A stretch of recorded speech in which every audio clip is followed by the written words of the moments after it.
with just another cloudy fall day here. It's messing with my energy. I'm not an afternoon coffee guy in general. Today was the day for one. Yeah, like that's fair. A little shot of espresso or something like that. You get things going here. We had a lot of clouds, and I switched over to the infrared satellite, which is a sign of the season, because normally I'm showing you the visible satellite. The sun is helping us, but sunset tomorrow in Bangor, 5:56. Yeah. All right, here's the visible satellite, infrared satellite combo. A lot of clouds around all day today. And I'll say this right now, and if you're in Bangor, you say, yeah, tell me about it.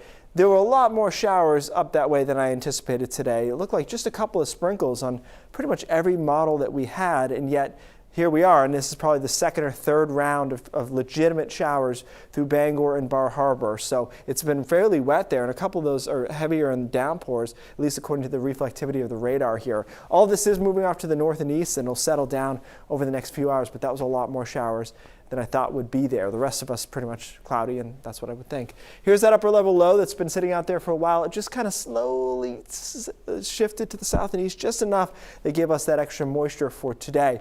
Temperatures ended up around 60, mountains just about 50 degrees for a high. Now tonight, because there's cloud cover and a couple of showers still hanging around, it won't be quite as cool as the last few nights. So we'll be into the 40s mostly, a couple of 30s around the edges, so to speak, in the mountains and far western Maine. And tomorrow I think we start with a mixture of sun and clouds, more sun than today for sure.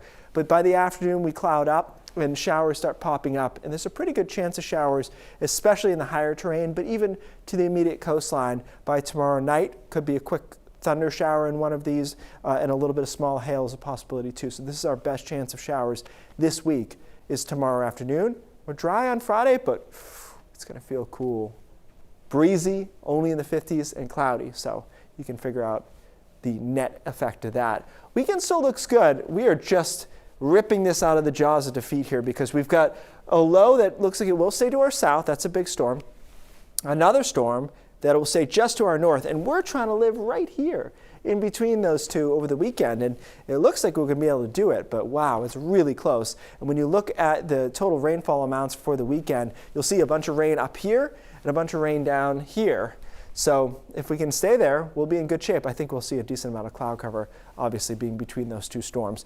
But guys, that's the absolute best case scenario for the weekend, because when I looked last weekend, I told you this, I don't even know if I told you how bad it really looked. I was trying to save you guys from it. It looked like it could rain Saturday afternoon through Sunday and then a lot of next week. So getting this low to our south saves us not only a weekend day, but a lot of rain next week as well. Sparing the pain. Yep. Keith, thank you.